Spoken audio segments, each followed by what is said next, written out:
Friends SSCയുടെ 2 notice വന്നിട്ടുണ്ട്. അതായത് SSCയുടെ multi tasking staff അതുപോലെ തന്നെ ഹവിൽദാർ എന്ന് പറയുന്ന പോസ്റ്റിലേക്ക് അപ്ലൈ ചെയ്തവർക്ക് 2 നോട്ടീസ് വന്നിട്ടുണ്ട്. ഓഗസ്റ്റ് 14-നും ഓഗസ്റ്റ് 13-നാണ് നോട്ടീസ് വന്നിരിക്കുന്നത്. SSCയുടെ ഒഫീഷ്യൽ സൈറ്റിലാണ് നിങ്ങളിത് വീഡിയോയിൽ കാണുന്നത്. അപ്പോൾ ഇതിൽ ഒന്നാമത്തെ നോട്ടീസ് എന്ന് പറഞ്ഞാൽ ജസ്റ്റ് ഇവിടെ നിങ്ങൾക്ക് സ്ക്രീനിൽ കാണാം. നമ്മുടെ അപേക്ഷയിൽ എന്തെങ്കിലും തെറ്റുകൾ വന്നു പോയിട്ടുണ്ടല്ലോ, അതായത് സ്റ്റാഫ് സെലക്ഷൻ കമ്മീഷൻ്റെ മൾട്ടി ടാസ്കിംഗ് സ്റ്റാഫ് അതുപോലെ ഹവിൽദാർ എന്ന് പറയുന്ന പോസ്റ്റിലേക്ക് നിങ്ങൾക്ക് അപ്ലൈ ചെയ്ത സമയത്ത് എന്തെങ്കിലും തെറ്റുകൾ വന്നു പോയിട്ടുണ്ടെങ്കിൽ നിങ്ങൾക്ക് 16/8/2024 എന്ന് പറയുന്ന ഈ ഡേറ്റിലും അതുപോലെ തന്നെ നിങ്ങൾക്ക് 17/8/2024 എന്ന് പറയുന്ന ഈ ഡേറ്റുകൾ, അതായത് 16/8/2024 മുതൽ നിങ്ങൾക്ക് 17/8/2024 എന്ന് പറയുന്ന ഈ ഡേറ്റുകളിലായിട്ട് നിങ്ങൾക്ക് എന്ത് ചെയ്യാം, നിങ്ങളുടെ അപേക്ഷയിൽ എന്തെങ്കിലും തെറ്റുകൾ വന്നു പോയിട്ടുണ്ടെങ്കിൽ നിങ്ങൾക്ക് SSCയുടെ ഹോം പേജിൽ കയറിയിട്ട് നിങ്ങൾക്ക് എന്ത് ഇവിടെ ലോഗിൻ എന്നുള്ള ഭാഗമുണ്ട്. ജസ്റ്റ് ലോഗിൻ ചെയ്ത് നിങ്ങളുടെ യൂസർ നെയിം പാസ്വേഡ് ഒക്കെ കൊടുത്ത്, അതായത് രജിസ്റ്റർ നമ്പറും പാസ്വേഡും കൊടുത്ത് നിങ്ങൾക്ക് ലോഗിൻ ചെയ്തിട്ട് നിങ്ങൾക്ക് അത് എഡിറ്റ് ചെയ്യാൻ പറ്റും കേട്ടോ.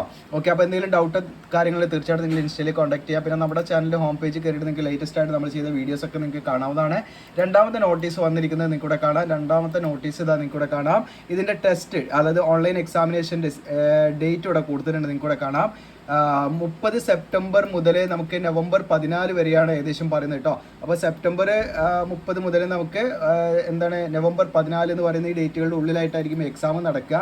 അപ്പോൾ ഈ പറയുന്ന മൾട്ടി ടാസ്കിംഗ് സ്റ്റാഫ് അതുപോലെ തന്നെ ഹവിൽദാർ എന്ന് പറയുന്ന പോസ്റ്റിലേക്ക് അപ്ലൈ ചെയ്തൊരു പ്രത്യേകം അതിനനുസരിച്ച് പ്രിപ്പയർ ചെയ്യാം കേട്ടോ. അപ്പോൾ 2024 ഈ പറയുന്ന 30 സെപ്റ്റംബർ മുതൽ നിങ്ങൾക്ക് 14 നവംബർ വരെ ആയിരിക്കും ഇതിൻ്റെ എക്സാം. അതിനുള്ളിലൊരു ഡേറ്റ് ആയിരിക്കും ഏകദേശം ഡേറ്റ്. അപ്പോൾ അതിനനുസരിച്ച് നിങ്ങൾക്ക് കോൾ ലെറ്റർ കാര്യങ്ങളൊക്കെ നമുക്ക് മെയിലായിട്ടും വരും. പിന്നെ നിങ്ങളുടെ SSCയുടെ ഇതിൽ കയറിയിട്ട് നിങ്ങൾക്ക് എന്ത് ചെയ്യാം, അതിനനുസരിച്ച് അതിൻ്റെ ഡീറ്റെയിൽസ് കാര്യങ്ങളൊക്കെ എന്ത് ചെയ്യാം, ഇവിടെ അഡ്മിറ്റ് കാർഡ് എന്നുള്ള ഭാഗമുണ്ട്, ഇതിൽ നിങ്ങൾക്ക് അത് ഡൗൺലോഡ് ചെയ്തെടുക്കാവുന്നതാണ്. ഓക്കെ, അപ്പോൾ ഇത് യൂസ്ഫുൾ ആണെങ്കിൽ നിങ്ങൾ എന്ത് ചെയ്യുക, കമൻറ്റ് ചെയ്യുക കേട്ടോ. Okay, thank you.